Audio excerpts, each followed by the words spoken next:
আম্মা গো শুনি রাখো মা বোনেরা, নবীজির 3 নম্বর বিবি ছিল হযরতে মা আয়েশা। নবীজি বাড়ি আসলে আয়েশা 7 থেকে 9 বছর বয়সে বিয়ে হয়েছিল। ও মা বোনেরা, আয়েশা নবীজি বাড়ি আসলে আয়েশা নবীর দিকে তাকায়, নবীর মুখের দিকে তাকায়, নবীর হাতগুলো বোলায়। নবী বলে, আয়েশা রে, আমি বাড়ি আসলে আমার মুখের দিকে কেন তাকাও, আমার চেহারার দিকে কেন তাকাও, আমার হাতগুলো কেন বোলাও? আয়েশা বলছে, গো নবী, আপনি যখন বাড়ি আসেন আমি আয়েশা এত খুশি হয়ে যাই, তোমার দিকে তাকাইলে আমার আয়েশার কলিজাটা ঠান্ডা হয়ে যায়। যতবার তোমাকে বলাই অতবার আমার কলিজাটা ঠান্ডা হয়ে যায়। কন্ত বাবা, বর্তমান যুগের নারী স্বামী যদি কালে ভালে বাড়ি এসে কন্ত স্বামীর দিকে তাকায় নাকি? যদিও তাকায় দেখবেন ভাদর মাসি মেঘখান আন্দারুয়ের মুখত, ঠিক না ঠিক? ঝড়ি বোঝা পড়ে, ঠিক না বেটা? মা বলে না, হযরতে মা আয়েশা কেমন গুণবতী নারী ছিল। নবীজি বাড়ি আসলেন, আয়েশা নবীজি কি তৎক্ষণাতে খাবার দেয়? আয়েশা আম্মাদের একটা গুণ ছিল, মা শোনো, নবীজি খানা না খাওয়া পর্যন্ত আয়েশা আগে খানা খাওয়ার চেষ্টা করে নাই। আমার সোনার নবী খাবে রে, তারপরে আমি মা আয়েশা খাবো। মা আয়েশার একটা আরো গুণ ছিল, নবীজি না ঘুমায় পর্যন্ত আয়েশা আগে ঘুমায় নাই। আর বর্তমান যুগের নারী স্বামী নাই খাতে 3 বেলা বিয়ে বউ হয়ে যায়, আর স্বামী নাই ঘুমাতে নাকের গাঙার উঠি যায়, ঠিক আছে ঠিক? এদিক কালে বেলা দেখান কিরে এক গাছ ঠান্ডা পানি দিল, মরবেন না হচ্ছে যে মরার পানি খাও, তোর ঠিক না ঠিক? মা বোনেরা, কেন মা তুমি জান্নাত কেন যাবি না? মা আয়েশা সিদ্দিকা মা কোন বংশের মেয়ে ছিল একটু শুনি না। আজকাল মা বোনেরা, আয়েশা ছিল মদিনা রাষ্ট্রপতির মেয়ে, প্রথম খলিফা রাষ্ট্রপতি গভর্নর ছিল তার বাবা। তার বাবার নাম ছিল হযরত আবু বকর সিদ্দিক। আবু বকর ছিল প্রথম খলিফাতুল মুসলিমিন। মা আবু বকর 2টা মেয়ে ছিল, প্রথম মেয়ের নাম ছিল হযরতে আসমা, দ্বিতীয় মেয়ের নাম ছিল আয়েশা। আয়েশা ছিল রাসূলুল্লাহ 3 নম্বর স্ত্রী। আয়েশা ছিল কোরআনের হাফেজা। আর বর্তমান সমাজের নারী হলো জগিরির হাফেজা, ঠিক না ঠিক? ঝগড়া করতে করতে স্বামী যদি কালা হয় কালটু গোলাম পর্যন্ত কয়, তোমার তিনা কয়। স্বামী যদি খাটো হয় খাটো বাউনা করি দেখায়, কয় বুতুই কোচ আমার বাউনার কথা, ঠিক না ঠিক? মা বোনেরা খবরদার, রাসূলুল্লাহ বলছে স্বামী নিন্দা করা যাবে না। তুই মৌলানার বেটি হো, মুফতির বেটি হো, মুহাদ্দিসের বেটি হো, এমএলএর বেটি হো, তুমি বিএসসির বেটি হো, আর্মির বেটি হো, যার বেটি হো, স্বামী নিন্দা করা যাবে না। ওই স্বামী আল্লাহ, ওয়া যাওজুহা, আল্লাহ তোমার নির্বন্ধ রাখিয়ে দিয়েছে, যেরকম সুবহানাল্লাহ। নবীজি বাড়িতে গেছিলেন, আয়েশা খানা দিয়েছিলেন, নবীজির সাথে আয়েশা খাবার ধরছিলেন। নবীজি নাই বলতে আয়েশা রসুলের সঙ্গে খানা খায়। আমার নবী দেখি দেখে মুচকি হাসে, আয়েশা আমাকে অত্যন্ত ভালোবাসে। নবীজির পাতে গোছ ছিলেন, আয়েশা আগে সব গোছ খাওয়া শেষ করে হাড্ডিগুলো রাখি দিয়েছেন। আয়েশা হাড্ডিগুলো রসুলুল্লাহ চুষি চুষি সব রস খাইতেছে, জোরে কোন সুবহানাল্লাহ। নবীজি যখন দেখে আয়েশা পানি খায়, ওই পানির গ্লাসটা দিয়ে নবীজি ওই দিকে ঠোঁট লাগে পানি মুখে দেয়। আয়েশা টানি ধরছে, ইয়া রসুলুল্লাহ, ইয়া হাবিবুল্লাহ, ওগো নবী, আমি আয়েশা ওই গ্লাসে যেদিকে ঠোঁট লাগে পানি খেলাম, আপনি রসুল বিশ্ব নবী হয়ে ওই দিকে ঠোঁট লাগে কেন পানি খান? ওগো নবী, আমি গোছগুলো খুব খায়া হাড্ডিগুলো ধুয়ে দিলাম, আপনি বিশ্ব নবী হইয়া আমার কামড়া হাড্ডিগুলো আপনি কেন খান? নবী বলছে, আয়েশা রে, আয়েশা, তোমার কামড়া হাড্ডি যদি আমি রসুল খাই, আমার কামড়া হাড্ডি যদি তুমি আয়েশা খাও, আমি যেদিকে পানি খাবো আয়েশা তুমি যদি ওই দিকে খাও, আয়েশা তুমি যেদিকে খাও আমি নবী ওই দিকে যদি খাই, আল্লাহ খুশি হয়ে যাবে। আল্লাহ দরবারে সেই পানি সেই রহমত হয়ে যায়। দুনিয়ার বুকে আয়েশা রে, আমার উম্মতিরা স্বামী স্ত্রী 2জনে আমার মতন করেই ভাবে খাবে রে আয়েশা, আমি রাসূলুল্লাহ খুশি হয়ে যাব। বনে রাখ, কেন বুঝলি না মা, কেন বুঝলি না? খানা খাবার মন চলে মা, স্বামীর সাথে খাওয়া মা, এক লোকমা করে খাওয়া মা, একটা শূন্য জিন্দা হবে। বেগনা পুরুষের সাথে এক লোকমা খানা খাবি না। কয়দিনকে যদি স্বামী ছাড়া কোনো বেগনা পুরুষের সাথে একদিন খানা খাও, ওই দিনকে খানাটা মা তোর জন্য হারাম হয়ে যাবে। এই যুবক, একদল পুরুষ আছে মা, কামধানি পুরুষ বাবা। বউ যদি কালা হয়, কালা বউয়ের সাথে রিলেশন রাখে না। বউ যদি খাটো হয়, পছন্দ করে না। ওই বউকে ছাড়িয়া মামা শ্বশুরের বেটি, ফুবে শ্বশুরের বেটি, জেরো শ্বশুরের বেটি, হায়রে দই সিলের মাখামাখি।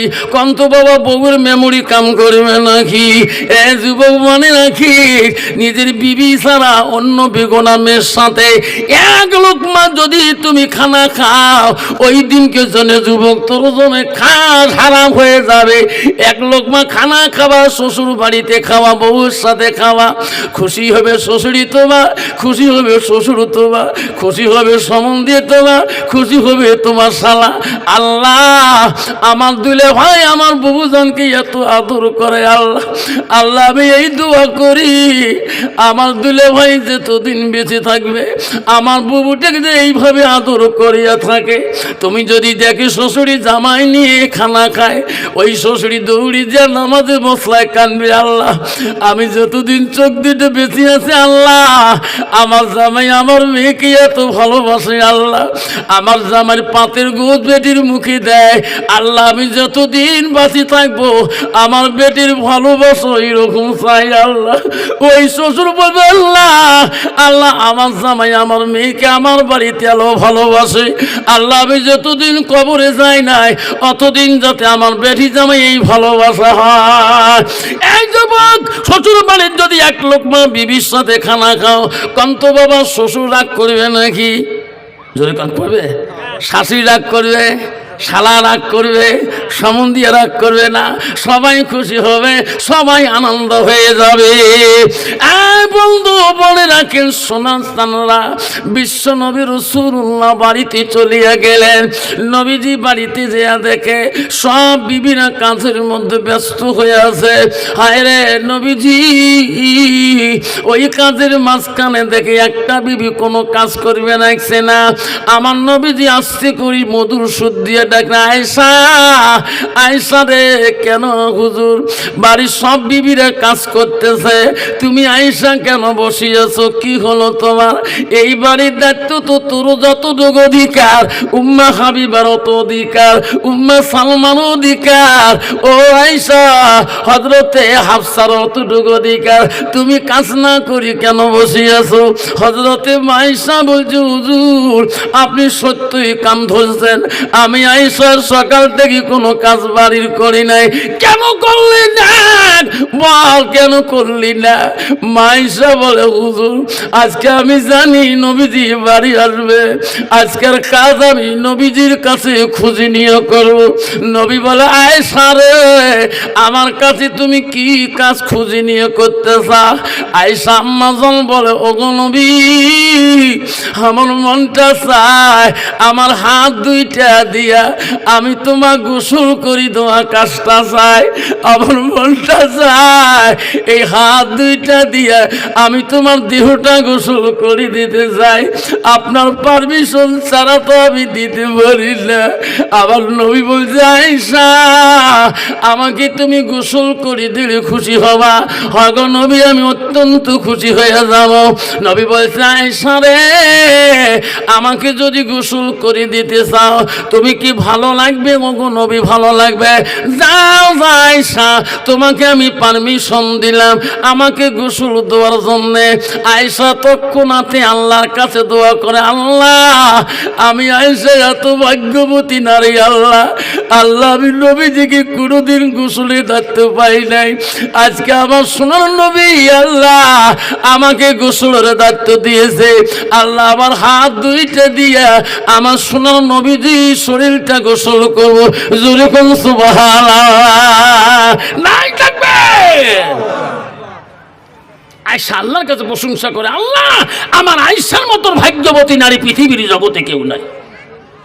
কণ্ঠ বাবা বর্তমান যুগের নারী যদি কালে ভালো যদি কন বোন রে সারাদিন কাদো হাল মারছ বোন পিঠি মহিলাগুলো ঘষি দিত, ঘষি দিবে, ঘষা আমার আসিস পিঠি ছাল বাহলা করে থাকে, এমন ঘষান ঘষাইবে তাতে মনে আমার লম্বা আসি আসছে নখ বেসরা।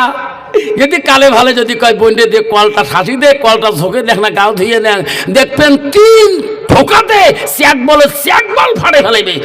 ঠিক না বে ঠিক? তুই ইচ্ছে নেই ঝোঁকা, তুই জোর করি কখন ঝোঁকাবো না ধোয়াবো মনের গা ধোয়াং দেখে এক পাকে ঝোঁকায় এক পাকে এমন ঝোঁকায় সে একবার ঠাস করি ফাটাই ফেলে। কে রে কলাম গলুকে মনের গাও ধন, কিসের গাও? মরণের গাও ধন। এই তো বর্তমান যুগের নারী স্বামীকে আশীর্বাদ দেয় মরণের গাও ধোয়া। মা জান্নাত যেতে চাস মা, আল্লাহ রসুল স্ত্রী হজরতে মা আয়েশা যখন গোসলের দায়িত্ব পেয়েছে, আয়েশা তৎক্ষণাতে 2 মস্ক পানি আনিয়ে জল চকি আনিয়ে রসুল্লাহকে চকির উপরে বসিয়া দিলেন। যেরকম সুবহানাল্লাহ। আয়েশা বলে আল্লাহ আজকে আমি বিশ্ব নবীকে নিজ হাতে কোনোদিন গোসল দিতে পারিনি, আল্লাহ আজকে আমি বিশ্ব নবীকে আমার হাত 2টা দিয়ে আমি রসুল্লাহর গোসলটা দিয়ে দেব। আয়েশা নবীজির গার কাপড়গুলো আস্তে আস্তে খুলতেছে, নবীজির গার কাপড় খুললেন, মশকের পানি নবীজির গায়ে আয়েশা ঢালিয়া দিবে।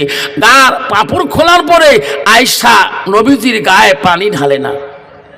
নবী বলে আয়েশা আমার গায়ে পানি ঢালো না কেন? আমার গার কাপড় খুললি পানি ঢালিয়া দাও। আয়েশা আমার মুখের দিকে তাকাও কেন? আয়েশা রে গার মধ্যে পানি দাও না কেন? আয়েশা বলছে নবী গো নবী 7 থেকে 9 বছর বয়সে আমার আব্বা তোমার সাথে বিবাহ দিয়েছে। ওগো নবী আমি আয়েশা কোনদিন তোমার খেদমতে ত্রুটি করি নাই। ওগো নবী আজকে একটা আমি তোমাকে প্রশ্ন করতে চাই, তোমার গায়ে আমি পানি দেব, গোসল করিয়ে দেব নবী, আমার একটা মনের আবেগ প্রশ্ন আছে। নবী বলছে আয়েশা রে আমার জীবনে কত প্রশ্ন করেছ, আমি নবী উত্তর দিয়েছি, আজকে গোসলের সময় তুমি কোন প্রশ্ন আমার করতে চাও? আয়েশা আম্মা বলে নবী গো আমার প্রশ্ন হলো ওগো নবী আপনি যখন শিশু ছিলেন, বাল্য ছিলেন, আপনি যখন ছোট ছিলেন আপনার কোনো কঠিন রোগ বেমার হয়েছে নাকি? আপনার কোনো কলেরা কোনো বসন্ত রোগ হয়েছে নাকি? ওগো নবী তোমার গার মধ্যে এত কালো কালো কেন দাগ দেখা যায়? নবী কথা বলিলেন রে, নবীর চোখের পানি দিয়ে বুক বেঁধে যায়, নবীর চোখের পানি দিয়ে দাড়ি পরি ভিজে যায়, নবী উত্তরও দেয় না। আয়েশা বলো গো নবী আপনি উত্তর না দিয়ে কেন কান্দেন? আমি তোমার অন্য প্রশ্ন করি নাই। ওগো নবী আমি এত সুন্দর প্রশ্ন করলাম, তোমার ছোটকালে কোনো রোগ কোনো বসন্ত কোনো কলেরা হয়েছে নাকি? ওগো নবী উত্তর না দিয়ে কান্দেন কেন? আমার নবী চোখের পানি বন্ধ না হয়, আমার নবী বলে আয়েশা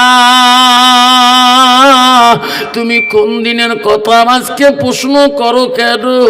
আয়েশা রে সেই দিনের কথাগুলো মনে করে দিস না, আমি নবী কষ্ট পাই রে আয়েশা। আমার ছোটকালে কোনো রোগ কোনো বসন্ত কলেরা হয় নাই। হুজুর তাহলে তোমার শরীরে এত কালা কালা কেন দাগ?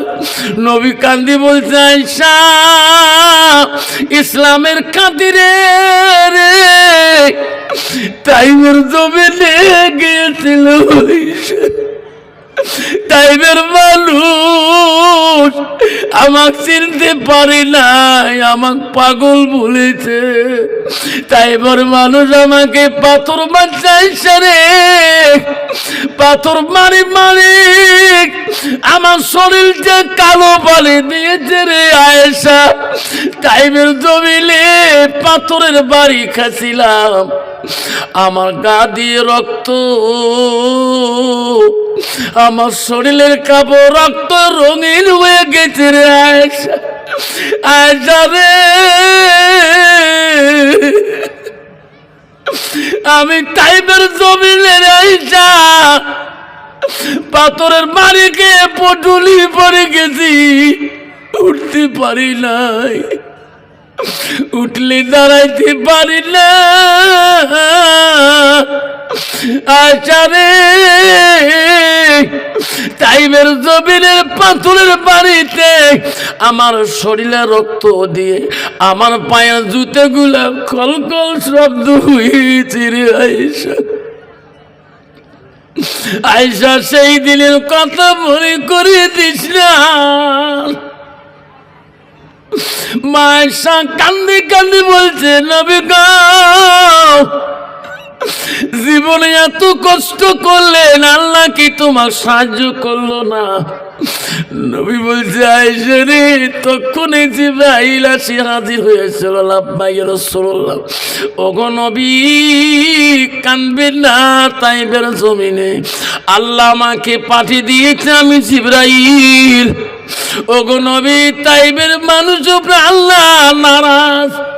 ও নবী, আপনি বলুন, আপনার জবান দিয়ে বলুন, তাইবের জমিন যদি ধ্বংস করা লাগে আমি জেবাল করে দেব।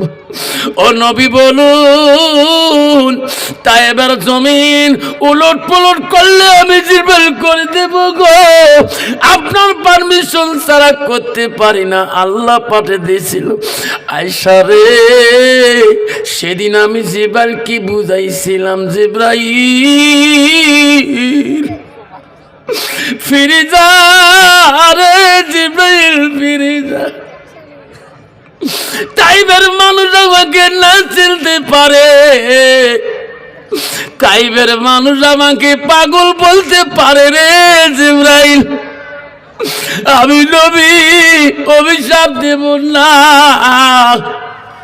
জিবরাইল যা, ফিরে যা। আমি নবী একদিন মারা যাব, দুনিয়াতে থাকবো না। আমি নবী মরার পরে এই তাইবের বংশ থেকে একদিন হলো আমাকে নবী করি বলি। আব্বারা রে, আমার একজন ভাই সাহেব হজে গেছিল, আমার বোনটা বলছিল, ভাই তাইবের মানুষের সাথে দেখা হয়। আইসাব তাবলিগি লোক ছিল, তাইবের বয়ানটা যখন শুনলেন, তাইববাসীর কান্দন দেখি আমি পাগল হয়ে গেলাম। পৃথিবী যতদিন ধ্বংস হয় না, তাইবের ইতিহাস তো ধ্বংস হবে না। এখনো তাইবের মানুষ কান্দে রে, নবীর কবরের পাশে যাও করি কান্দে। এই নবী আমার সুপারিশ করিবি কিনা? এই তাইবের জমিনে নবী দিয়া তু কষ্ট পেয়েছ। ও বন্ধুরে, ও বন্ধুরা, নবীর ভালোবাসা যদি থাকে, আব্বারা নবীর প্রেম যদি থাকে, নবীজির 10টা ডাইনি সুন্নত আছে বাপ। আব্বারে এই 10টা ডাইনি সুন্নত ভুলবো না, যেরকম সুবহানাল্লাহ। আব্বারে নাবির উপর থেকে 5টা, নাবির নিচু থেকে 5টা, এই 10টা ডাইনি সুন্নত যদি তুমি মুসলমান হইয়া আমল করতে পারো, আল্লাহ নবী বলছে কাল কিয়ামতের দিন ওই গুনাহগার উম্মতকে ছাড়ে আমার নবী জান্নাতে আগে যাবে না। আব্বাজন মনে রাখেন, সে নবীর ভালোবাসা আজকে আমার অন্তরে আসে না নাই? কার কার আছে হাত তুলি দেখাই। নবীর জীবনের ভালোবাসা আমার কাছে আছে না নাই? কার কার আছে বলে হাত তোলেন। আছে, কার কার আছে সবার হাত তোলেন। তাকবীর লাগান, নাই তাকবীর। নাই তাকবীর। রাসূলুল্লাহর কাছে আব্দুল ইবনে মাসউদ প্রশ্ন করলো, কুলতু সুম্মা আয়ু, নবী গো, আল্লাহ নামাজের ইবাদতের পরে আরো কোনো আমল আছে? নবীজি বলল, কুলতু সুম্মা আয়ু, আছে আরো আমল আছে কি? কালা বিরুল ওয়ালিদাইনা, নবী বলল, নামাজের পরে তোর মা বাবার সঙ্গে সৎ ব্যবহার করা। যেরকম সুবহানাল্লাহ। নবী প্রশ্ন করেছে, কুলতু সুম্মা আয়ু, নবী গো, আল্লাহর নামাজের পরে আর কোন আমলটা বড়?